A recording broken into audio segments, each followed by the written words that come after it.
before tayo magbubuhos, dapat i-align po natin tong mga poste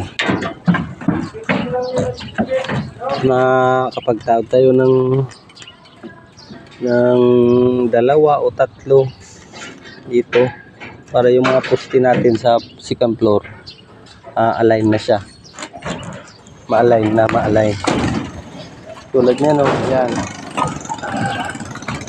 karambula, i-align na natin yan dito tayo magbuhos dito para maganda na yung tignan, para hindi na tayo mahirapan sa susunod na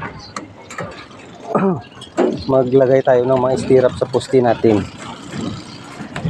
So yun lamang, salamat sa inyong panunood.